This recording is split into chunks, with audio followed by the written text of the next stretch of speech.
I care about what's true.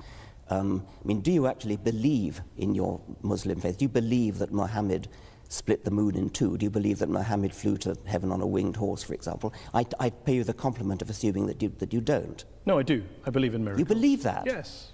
You believe that Muhammad went to heaven on a winged horse? Yes, I believe in God. I believe in miracles. I believe in revelation. I mean, the point here is that let's assume I'm wrong, Richard. I'm wrong. Let's. Let's assume I'm wrong. I'm wrong. I'm happy to concede that, Richard. I'm happy to concede it. I'm wrong. All religions are wrong. God does not exist. We're all mad. I care about what's true. I'm an educator. I'm a scientist. And I want people to understand the truth about the universe in which they live. That's what I care about. And I regard religion as a distraction, and in some cases a pernicious distraction from true education, which I love and value the way you value and love your God.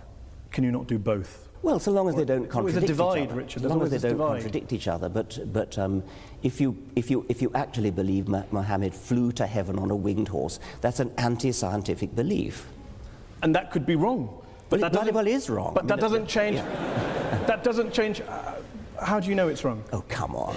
You're a man of the 21st century. No, I'm just asking. It comes back to my original question. The rational position is the agnostic. The rational position is the agnostic position. Why up there? What, I mean, the rational position. I didn't say up there. I didn't pick a place. Okay, you well, picked a place. why would a winged horse be the way to get to heaven if it's not up there? I asked a question about. You asked about proof. I'm all for saying I can't prove it, but can you prove he didn't do it? I mean, this is the end-old debate. Didn't fly to heaven on a winged horse? I'm just asking on your criteria. I'm just asking on your criteria. No, I can't prove it, and I can't prove it wasn't a golden unicorn. But I'm fascinated that you'd rather. I'm fascinated that you'd rather talk about what animals the Prophet may or may not have used 1400 years ago, rather than talk about what Muslims or Islam is doing in the world today, good or bad. Well, that seems to be the distraction. If anyone's distracted, it seems to be you. Well, that's your view. I'm fascinated by how somebody, a respected, sophisticated journalist in the 21st century, can believe that a prophet flew to heaven on a winged horse. Let me ask you this. Are all people who hold beliefs in God and in miracles and the supernatural, do you regard them all as intellectually inferior to you? I regard those beliefs as intellectual nonsense. I don't regard the individuals as intellectually inferior to me, because many of them palpably are not. A personal question from me. You talk about how to teach children that there is one God, or that God created the world in 6 days, that is child abuse. To even teach your children religion is child abuse. So, I have a daughter. I teach her about Islam and the horse. Am I guilty of child abuse? Do you teach her the world was created in 6 days? No, because Islam doesn't teach that, Richard. I'm delighted to hear that. I asked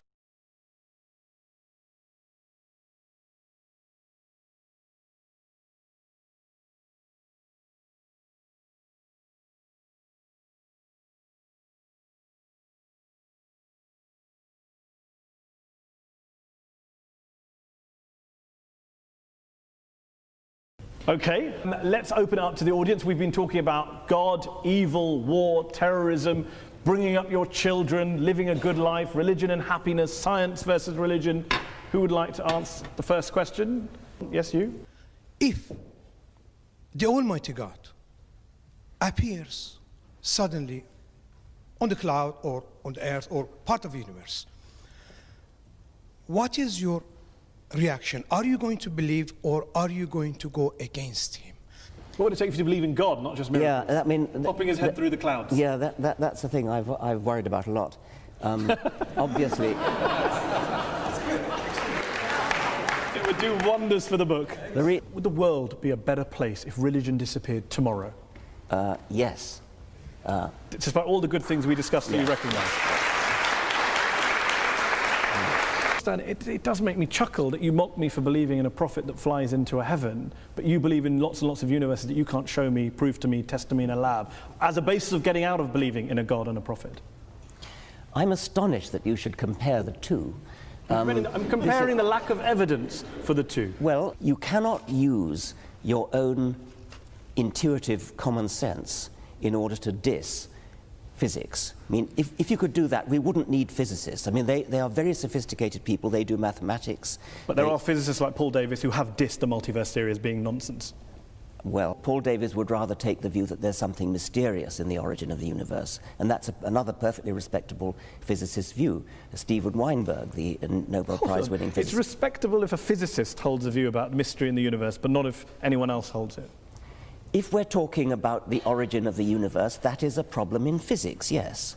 Let's end with a couple of quick questions. If, as Christopher Hitchens, the late Christopher Hitchens wrote, religion is ineradicable, and as you put it, harder to get rid of than smallpox, doesn't this basically mean that whatever motivations you have, no matter how passionately you're driven and love for the truth, you are essentially wasting your time? I would never admit to wasting my time trying to propagate the truth, and I think I can claim a modicum of success with the people that I've have read my books, the people who've attended my lectures. It's a doctrine of despair to say that we're stuck with religion for all eternity. The religions of ancient Greece and ancient Rome and the Vikings have all dead. Nobody believes in Jupiter or Thor anymore. And I have great hopes that the same is going to be true of the God of Abraham.